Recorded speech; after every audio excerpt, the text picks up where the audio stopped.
This is the EWN Radio Network.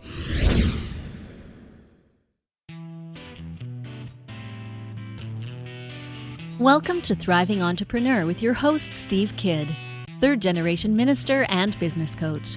Join Steve and his guests to get answers to your questions and help break through to the next level in your business. This is Steve. Welcome to Thriving Entrepreneur.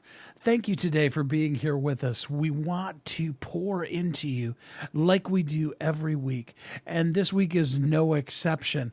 We're going to talk about a very important subject, and that's bullying. There are abuses. There are things that people do in other people's lives that are just wrong. There's no excuse for them. There's no explanation for them. They just simply are inappropriate. They're wrong. They're bad. But what I want to bring to you is a message of hope. Some of you are going through tough things, and I want you to know that we're here for you to help you with them. And this show is specifically dedicated to help you know that whatever it takes, there is a way out. There is an answer, and we are here to help you because we really, truly want to help you thrive. Today, we want to talk about how important it is to do the things that it takes for you to get through in life. Sometimes life seems so rough and so impossible, but the reality of it is that if you commit yourself to doing what it takes, you can succeed. I want to talk about an amazing book. It's called Whatever It Takes. You Have Greatness in You, written by Andrea Estrella. Hi, Andrea. How are you today? I am doing fantastic. It's another glorious day. I really appreciated, first of all, the courage that it took for you to be this open and honest with your book, but also, the joy that is threaded through all of the not so wonderful things you've been through in life.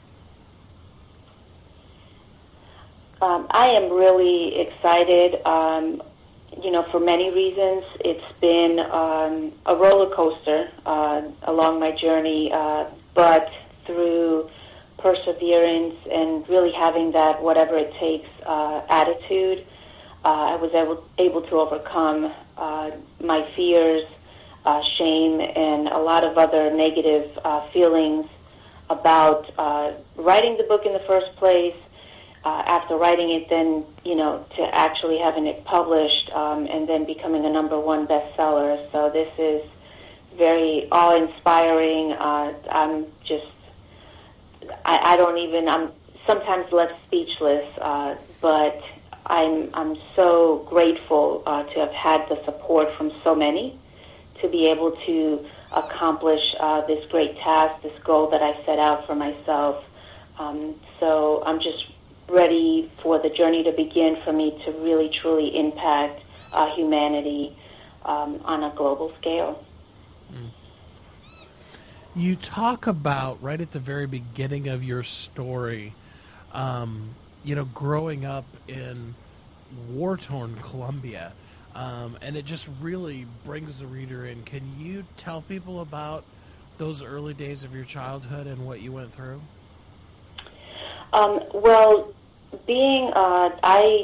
My biological mother, she would leave frequently, and I really didn't see too much daylight while we were living in this broken-down shack. And as the shack that we were living in was kind of just beginning to dilapidate and fall apart, the seams from the door would start to just kind of fall apart, and I can see outside through the cracks and crevices of all the breaking down, because it was just insanity with all the shootings that were going on, and then it sounded like big booms, so I'm going to assume that there were grenades, and just there was this crack through the front door, you could see people literally getting killed in the street simply because they were walking by. So it was something that kind of stuck with me, for many years, and as I was writing it, it really just came to life for me, and I realized that I had really seen some really horrible things in my life, even before I started experiencing my own horror. So it was definitely something that gave me a new appreciation for life as I got older and understood the impact of what I was seeing as a child. And if that doesn't draw you in, I mean, it's just so amazing that you went through that. But then you go on to talk about the fact that when you came here to America, life didn't get better.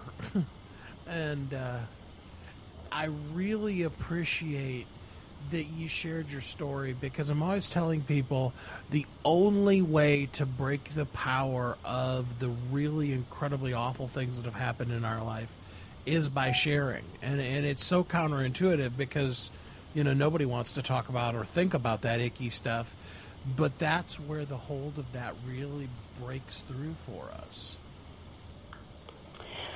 Yes, it really does. And I think for me, my biggest,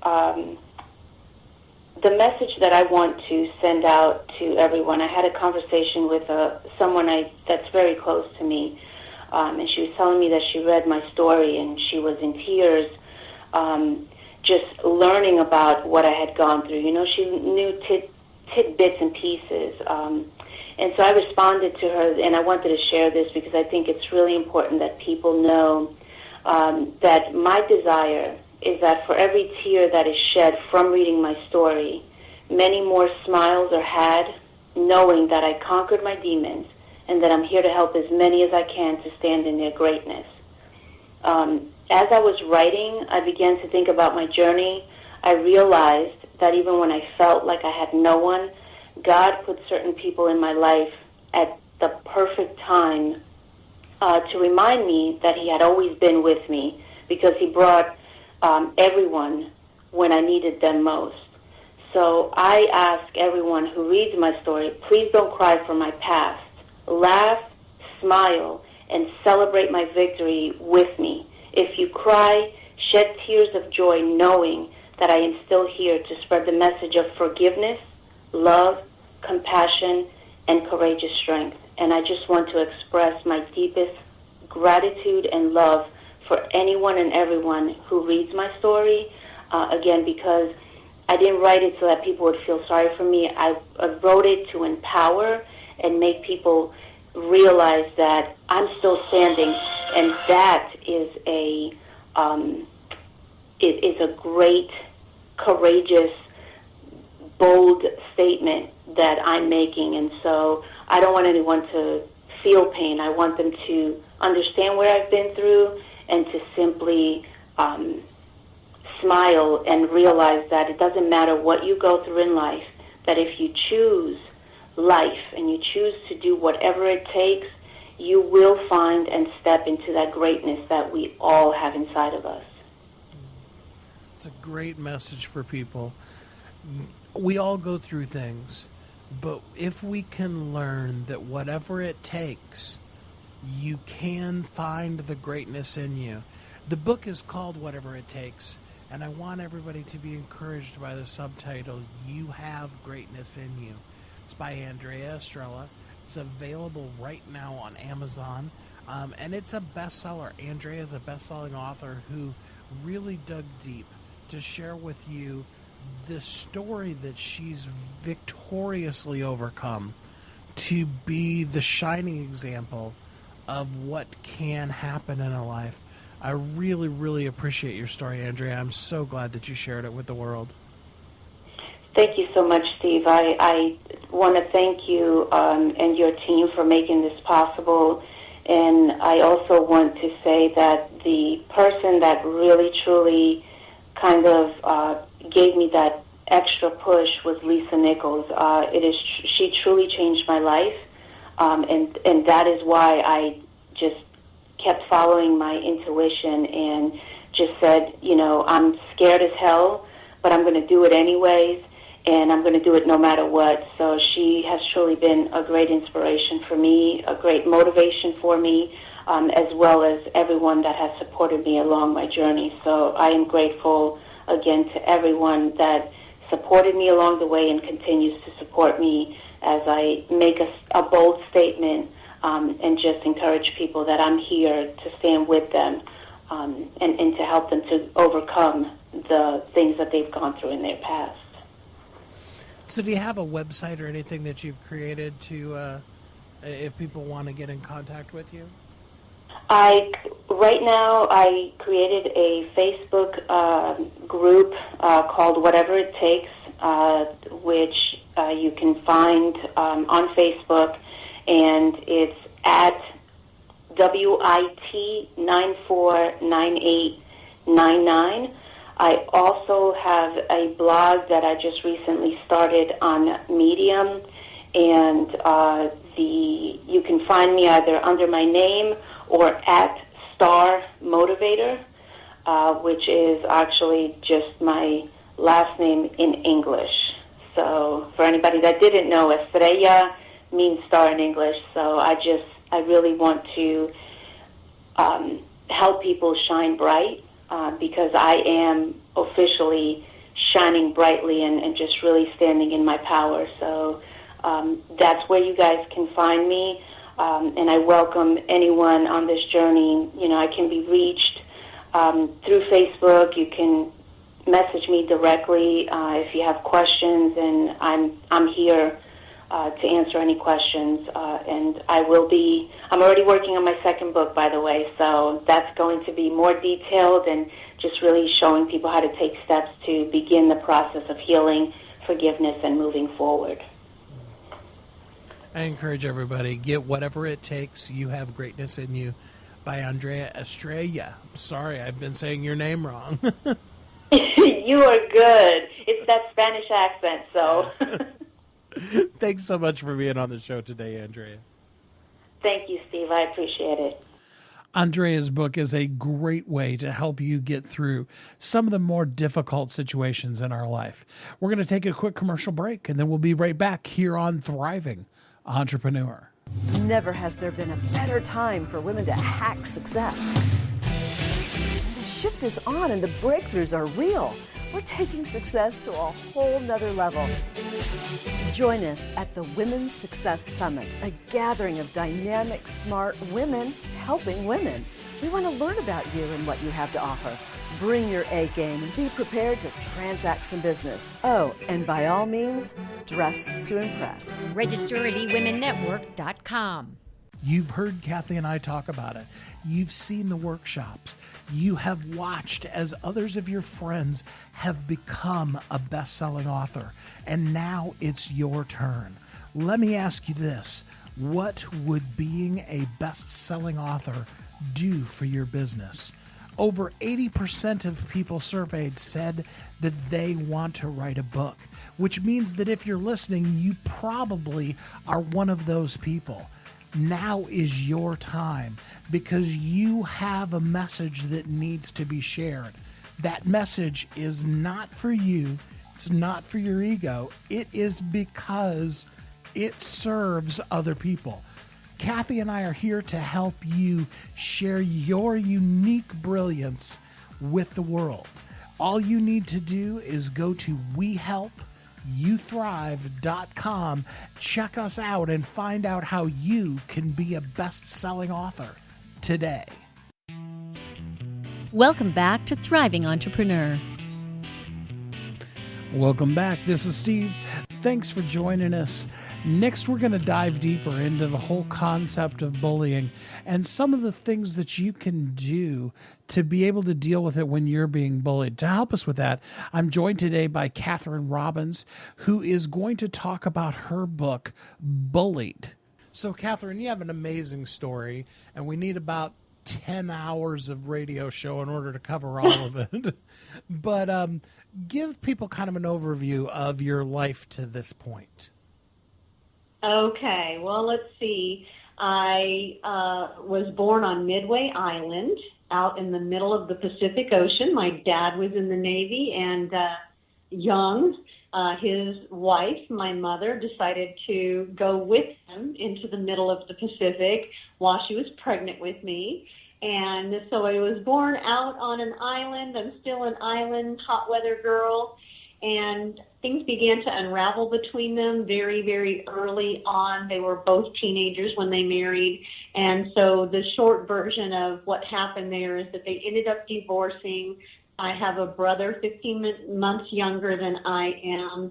And as my father was in the Navy full time and took custody of the two of us, he was about to be shipped out overseas during the Korean conflict, and he needed to find someone to care for us. So we were given basically to extended family members who would raise us, and those extended family members were involved in human trafficking and trafficking of pornography and drugs, child pornography and drugs at various levels. So growing up in that environment, I was actually trafficked from the time I ended up in that home. I was about the age of 3. My brother was under the age or around the age of 2 when that happened. And until the age of 16, I was just weeks shy of 16 when someone intervened and made the suggestion that I leave home. And so for those 13 years, I was being trafficked from my home and the extended family members I was living with, along with dozens and dozens of other children and families who were involved as well. So right before I turned 16, a family that I babysat for pulled me into their house and said a person in law enforcement was at my office today and said that you need to get out of there or they are going to kill you. And even though I had no memory of the abuses that were taking place at night at that time, I was segmenting some of my memories. Something resonated in me, and he handed me the key to a shed, told me to get home and pack my clothes and get out of there immediately, and I did. I ended up living on the streets where I was safer than I had been any other time in my life, and finished high school over the course of the next 2 years on the streets as a runaway.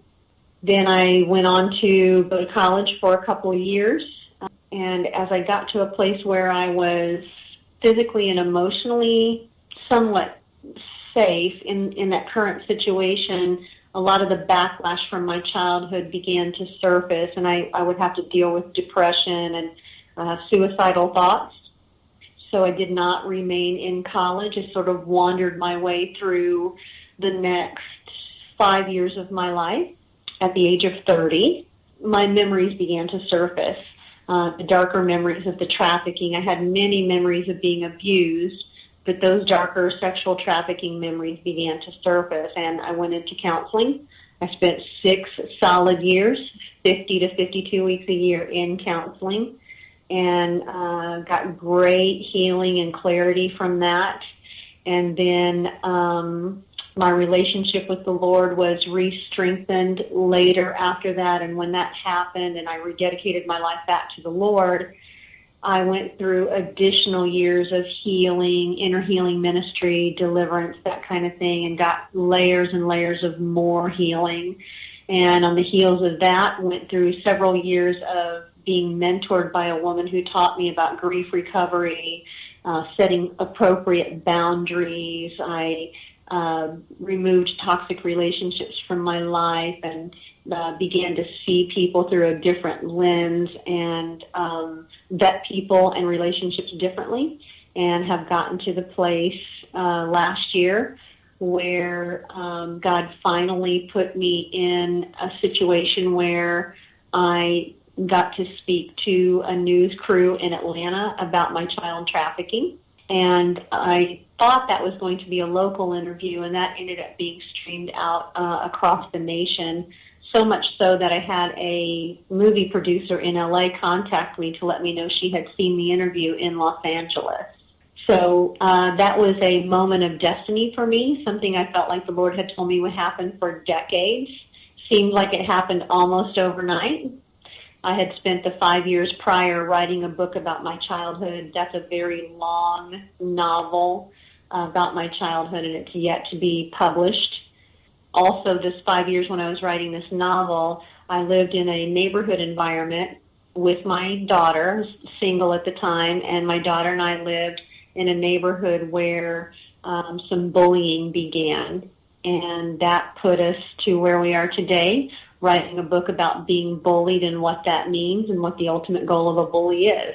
And I want to make sure to tell the listeners, there is not a disclaimer on this show, because we're not going to dive deep into anything that would be inappropriate for people to hear or whatever. But we do want to touch on the subjects, because it's important for us to not hide from the truth.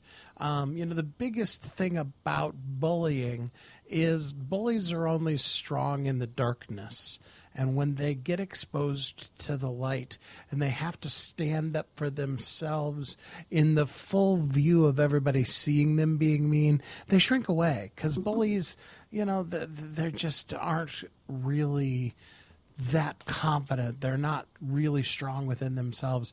They derive their strength from being mean to people behind the scenes. That's why whenever, they get called out for it, they're like, oh, no, I didn't do anything. They're crazy, that kind of thing. So it's important for you to really listen and hear what we're talking about, because the issue of bullying is big, and there's some aspects with the way the internet is these days and things like that can happen that, couldn't happen back in the day when it was just us on the playground or in high school or things like that. And you need to acknowledge it, and then we need to really bring it out into the light so that, so that the cockroaches that they are can go swarm back into the darkness where they belong. Yes. And that's actually something I learned from your wife, and I will never forget the moment.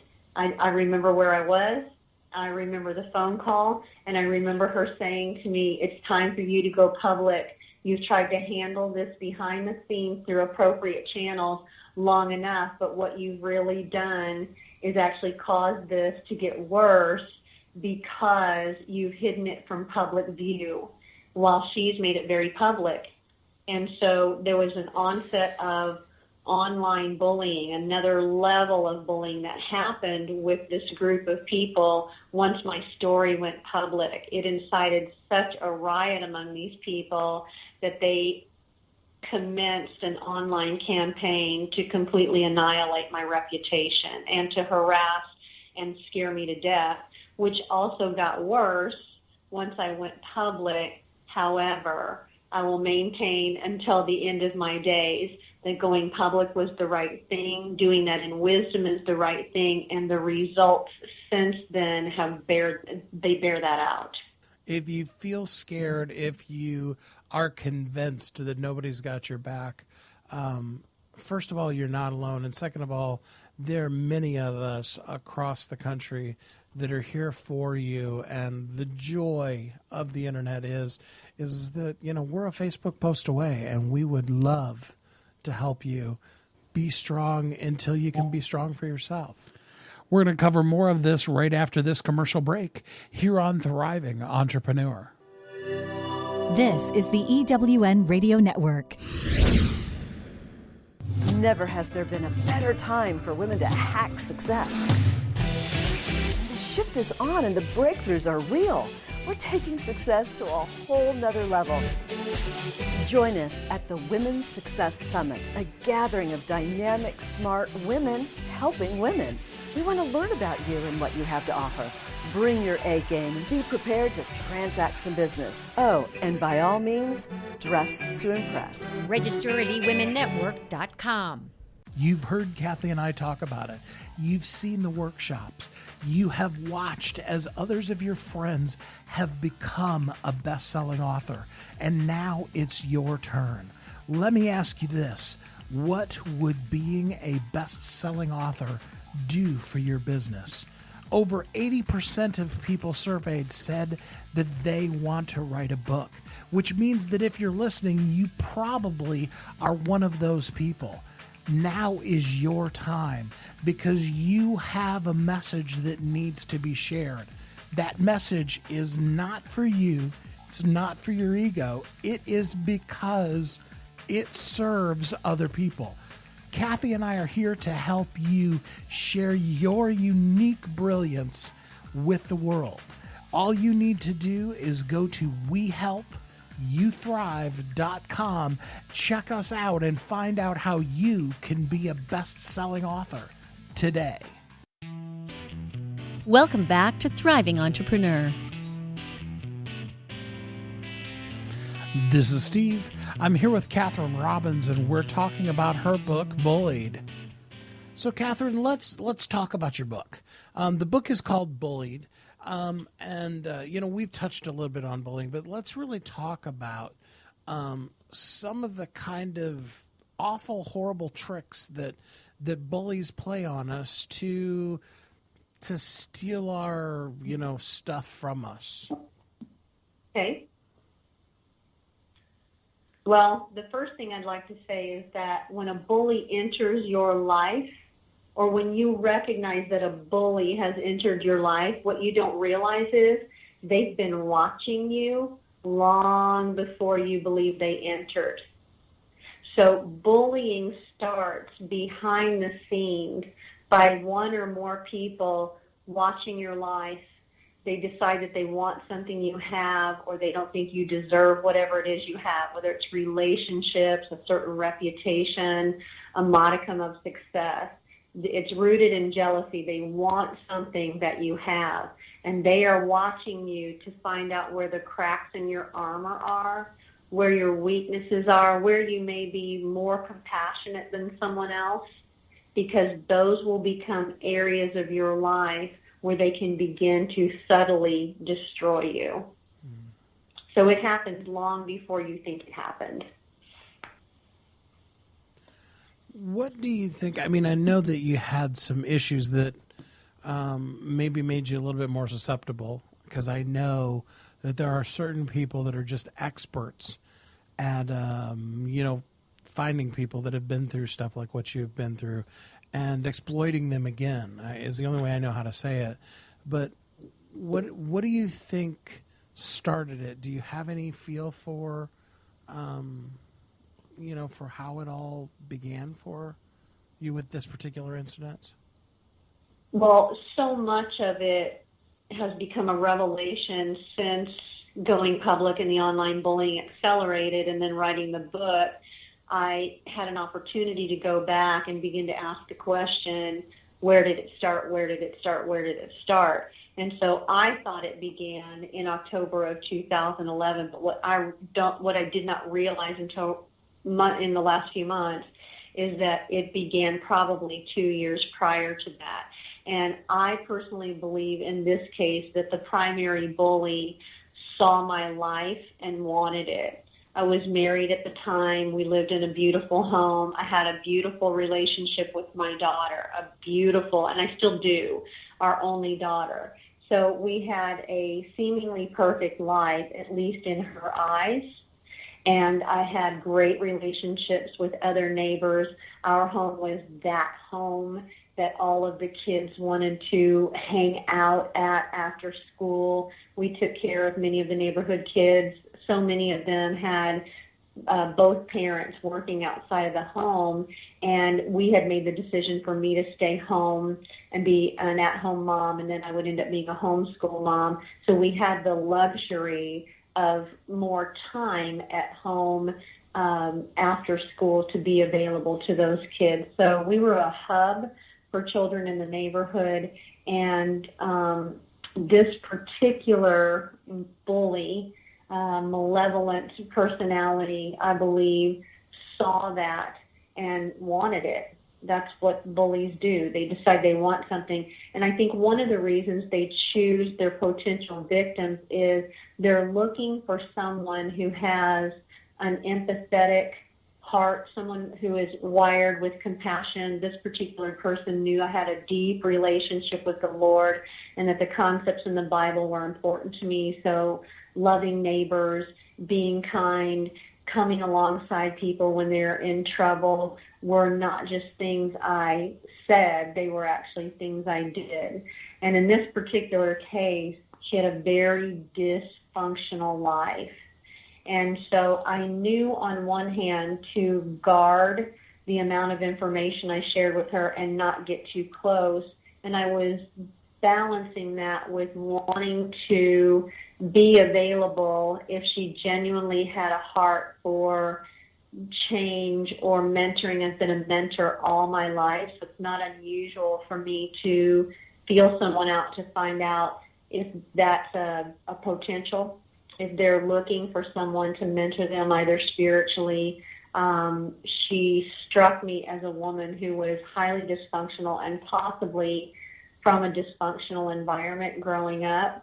What I didn't realize is that she had been watching me for so long by then that she was pretending to be very much like me. And a lot of bullies do this, narcissistic personalities, psychopaths, anyone who's been malevolent. A lot of times they will take on or mirror the personality and life of the person that they are ultimately trying to destroy. And so that was the case for me. I just was unaware of it. And even though I grew up in an environment where there were horrific crimes happening and horrific individuals involved, I had not seen this level of mimicry and malevolence since I was a child, and it was quite surprising. It really took me off guard. Well, and it's interesting because there's some things that our parents used to say to us. At least I've heard it, even on TV sometimes, about the whole, the bullies are only bullying you because they really admire you or they really want to be like you. And it gets thrown around on TV so much that I think the power of that statement sometimes has gotten lost. But the truth of the matter is that, there is something about you that drew that person to you. And, now you need to really understand that, it's not a bad thing about you that is causing it. It is definitely something within them, a lack, a need, psychological problems. I don't know, but it's something that's broken in them, not something that's wrong with you. That's what starts the bullying. Yeah, that is definitely the case. I've written about it in the book. I will say it's one of the hardest concepts as a bullying victim or bullying survivor, I will say, to wrap your head around. This assignment from hell, I'll call it, that a bully begins and takes as far as they possibly can because they don't know how to stop, is designed to make you think you're crazy, to steal your life, and they will do so many things that cause you to question your own judgment, your own identity, and to make you believe that you're responsible, that you somehow warranted this type of attack.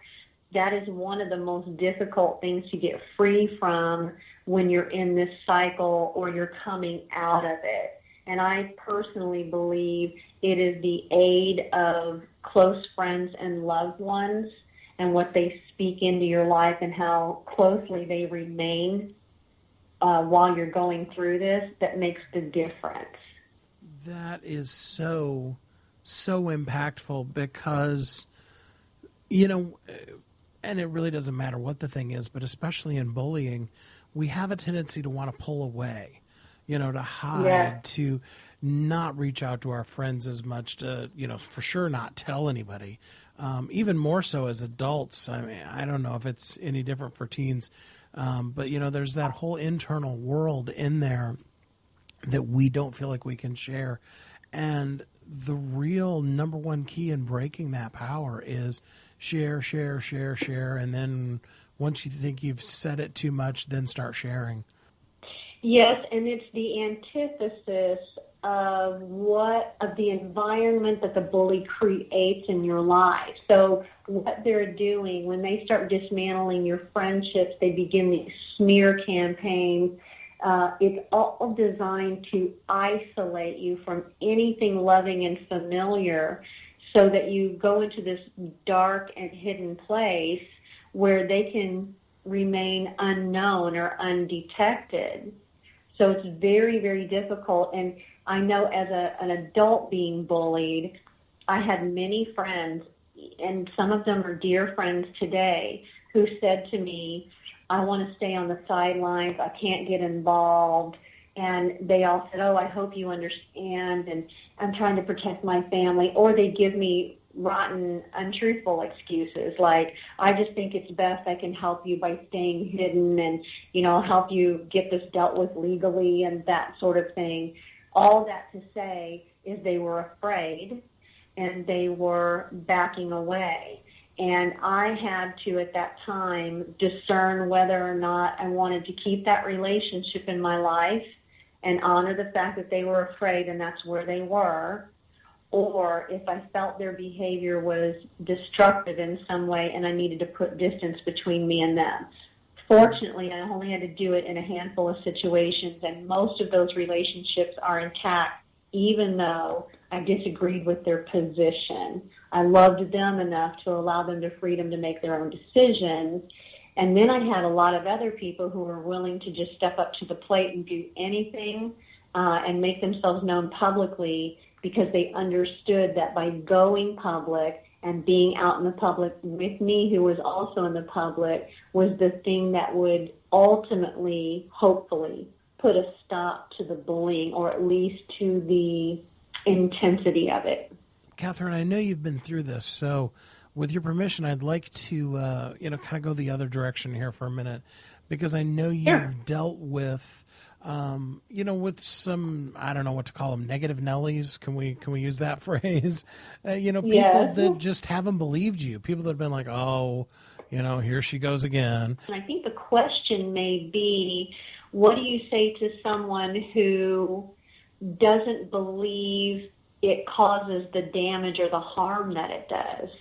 I actually think people believe and see bullying happen, but they disregard it as somewhat irrelevant, that it shouldn't have any general effect on someone's life. Why can't you just let the, water fall off the duck's back, so to speak?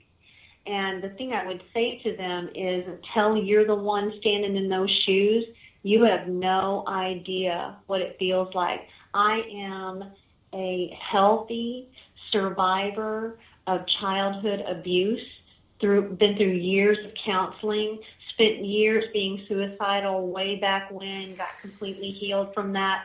I will tell you this, the bullying that I've gone through as a strong survivor over these last 5 years, it was enough to send me into a really dark, isolated place and make me rethink whether or not I wanted to be alive in the world. Now, I was not unhealthy enough in that area to make a decision to take my own life, and I have a daughter whom I care for, and she needs her mother.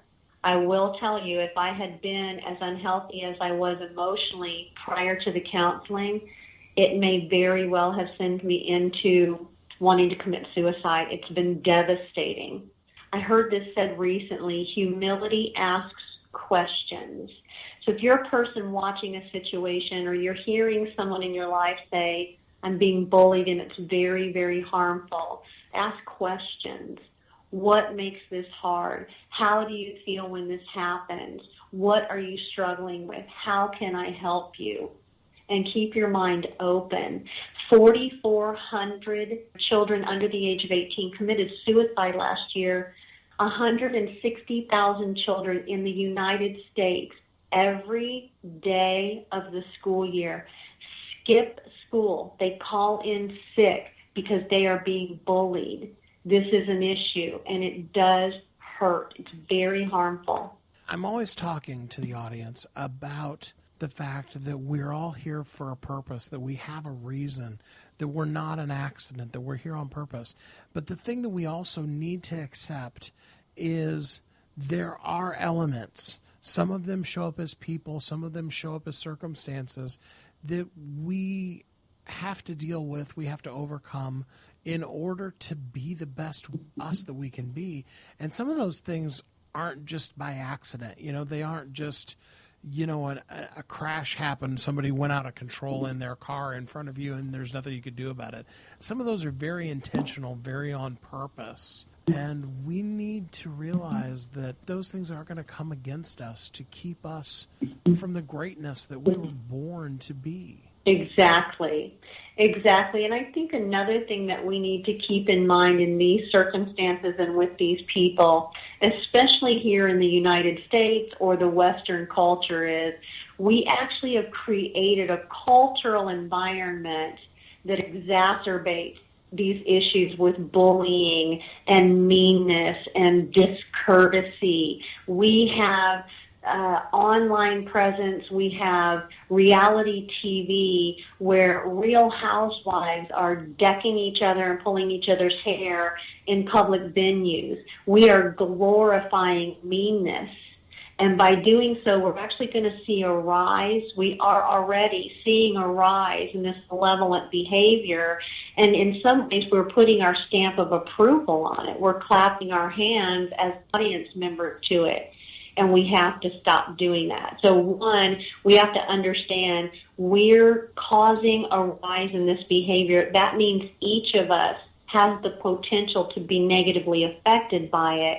And secondly, we have a responsibility to respond appropriately when ourselves or someone else is going through this. And the appropriate response is to take a stand and say, no, this is unacceptable. Any other response is complicit. Sometimes it's hard for us to know what to do. Sometimes we see the evil and we don't know what to say. But the truth of the matter is that for evil to succeed, all it needs is for good men to do nothing. When you see something wrong, it doesn't mean that you have to go up and get in a fist fight with the person, but just simply standing up for what's right. Go to the police, talk to the person, be there for them, pray for them. The things that you can do to stand up against injustice and stand for what is right. We're going to take another quick commercial break and we'll be right back here on Thriving Entrepreneur. You've heard Kathy and I talk about it. You've seen the workshops. You have watched as others of your friends have become a best-selling author. And now it's your turn. Let me ask you this. What would being a best-selling author do for your business? Over 80% of people surveyed said that they want to write a book, which means that if you're listening, you probably are one of those people. Now is your time because you have a message that needs to be shared. That message is not for you. It's not for your ego. It is because it serves other people. Kathy and I are here to help you share your unique brilliance with the world.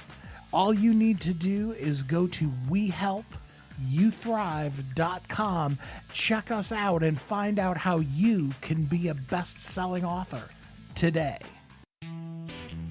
Welcome back to Thriving Entrepreneur. This is Steve. Welcome back to Thriving Entrepreneur. I'm here with Kathryn Robbins. We're talking about her book, Bullied. The ultimate identity theft is to be bullied by somebody else to the point where you no longer feel hopeful within yourself. We want to dig a little bit deeper into this in our last segment here with Kathryn. Take whatever one of the statistics you want to use about how much better kids do in school when their parents are involved in the PTA, or how much better families do when they have dinner together at least X number of times a week, or any of those kind of things.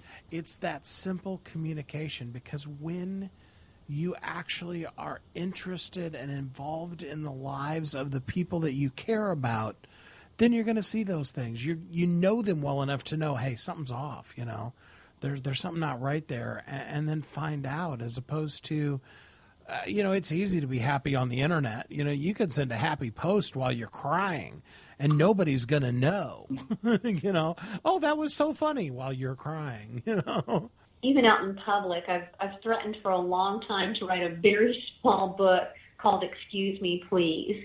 If we would simply be out in public and say excuse me to one another, if we would use kind words instead of acting like we can just bump into somebody in the mall and we don't have to say a word. It's very simple things.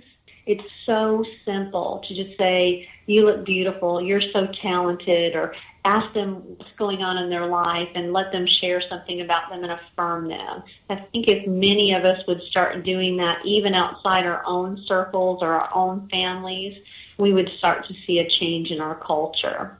What will you lose, number one, and what could you gain from something as simple as when you're going through a checkout line, because we all do it, as dismissed as we can be from each other, we all still go to the grocery store, or, we hand the credit card to the guy at the gas station or whatever. How impactful could it be in a person's day for you to just simply say, hey, you look really nice today, or hey, I really appreciate you doing that. Here's what I challenge you to do. Get a friend, somebody that, you're in collusion with on this, all right? This is a plan on purpose, all right? Go to the grocery store, buy something you need or buy something insignificant, whatever, and then one of you go through line and say to the person something really complimentary. Hey, I really appreciate that, or wow, you really look nice today.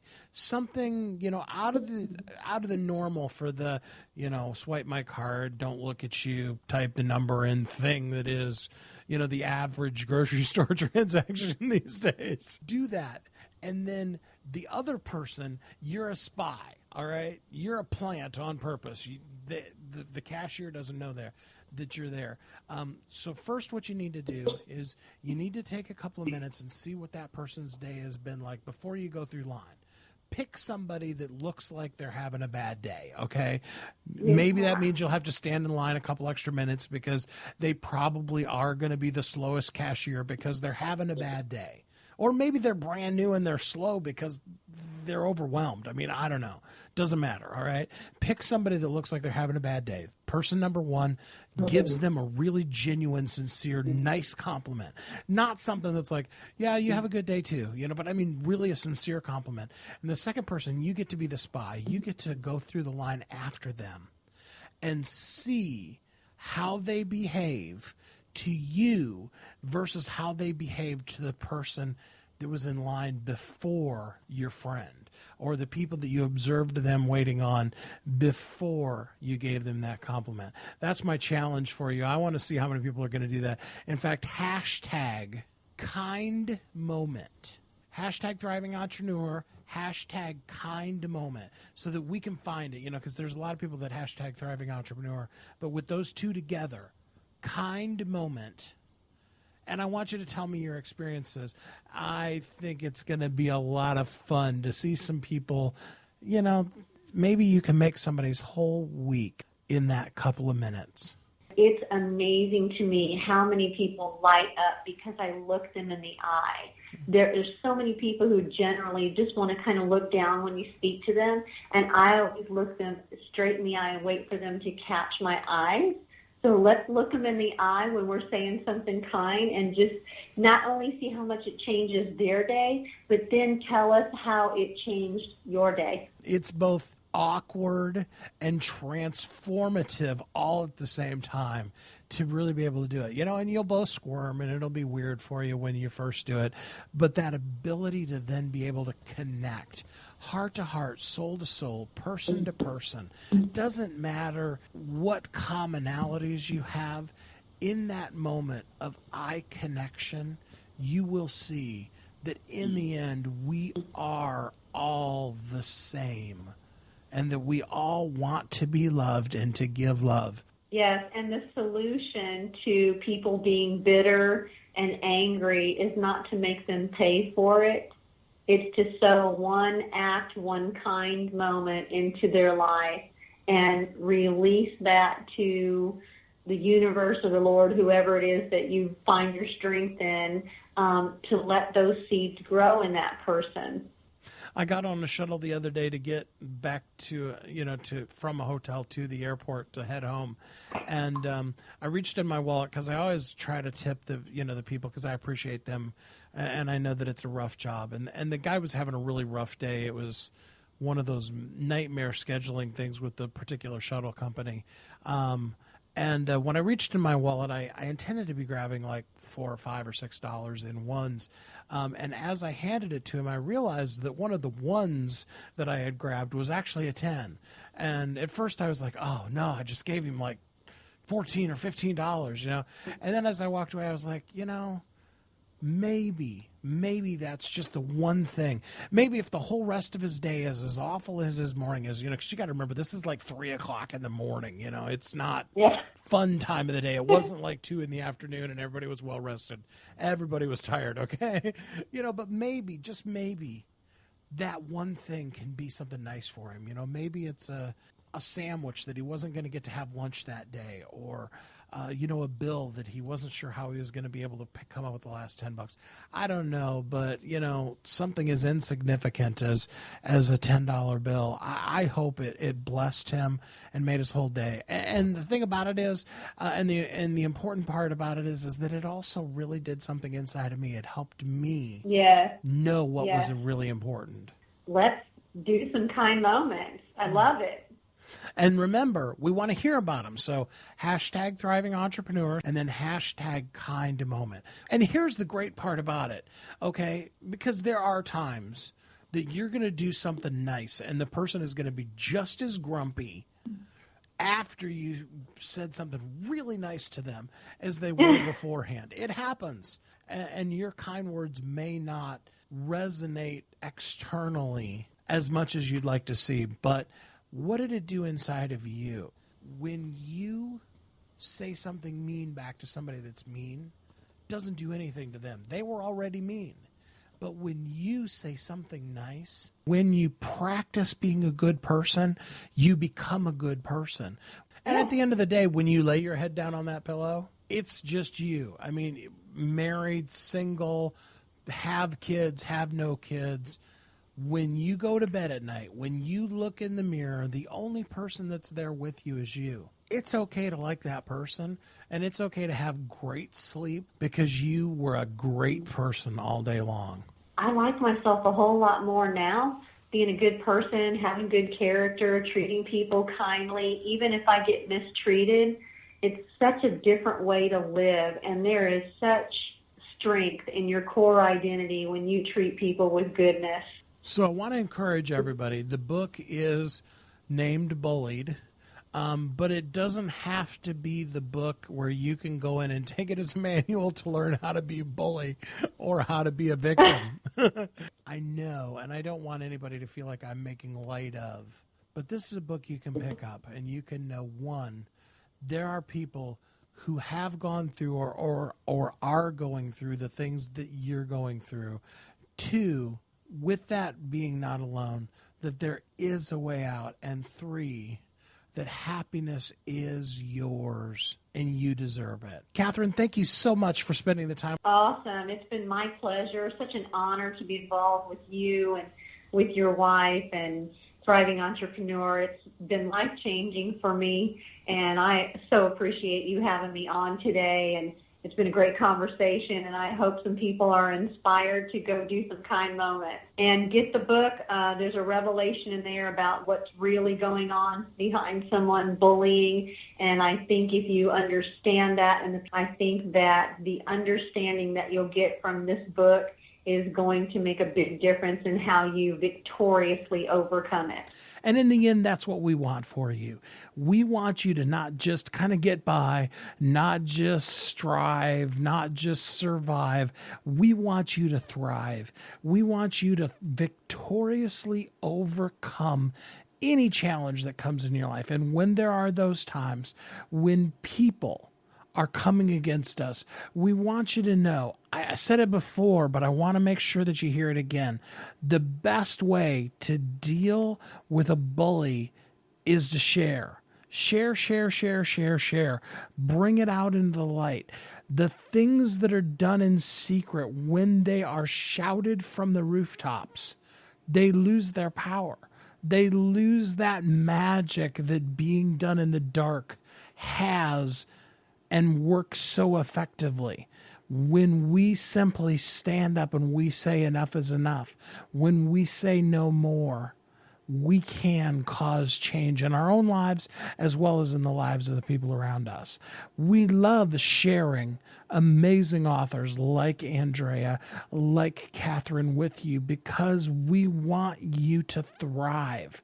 When we named the website WeHelpYouThrive.com, it was because even though we're a marketing company, kid marketing, Kathy and I have been doing that all of our lives, basically. We really, really want to help change agents shape the world.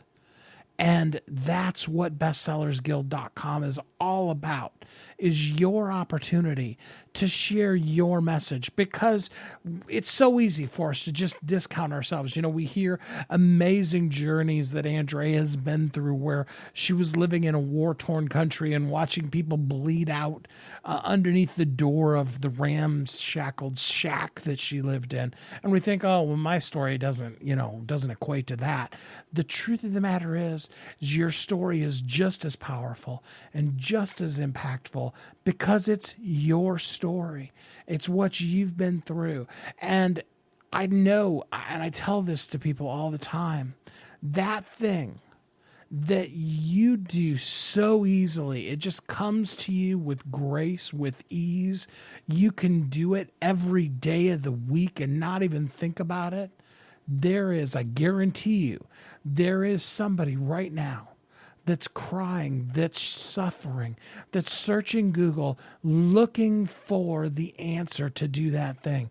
Don't allow yourself to discount your unique brilliance because of the fact that you don't feel like your story is whatever.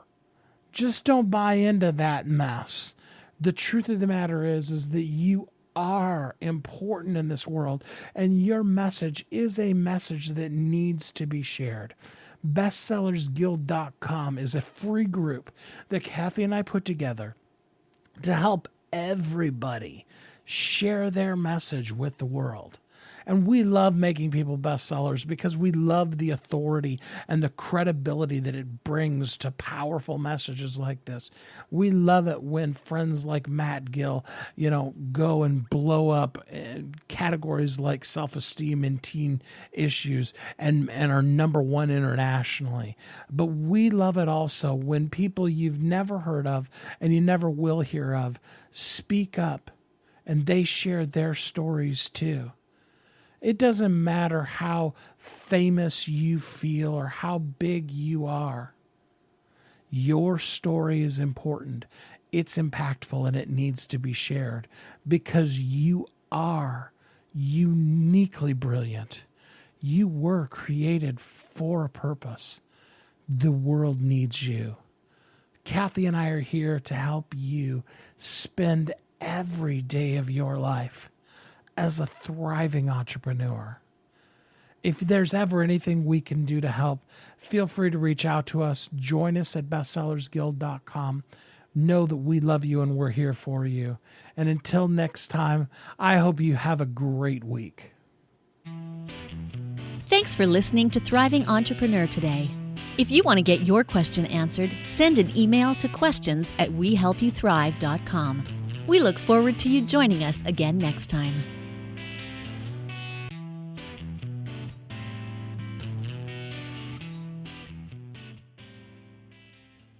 You've heard Kathy and I talk about it. You've seen the workshops.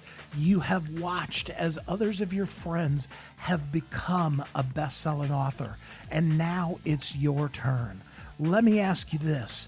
What would being a best-selling author do for your business? Over 80% of people surveyed said that they want to write a book, which means that if you're listening, you probably are one of those people. Now is your time because you have a message that needs to be shared. That message is not for you. It's not for your ego. It is because it serves other people.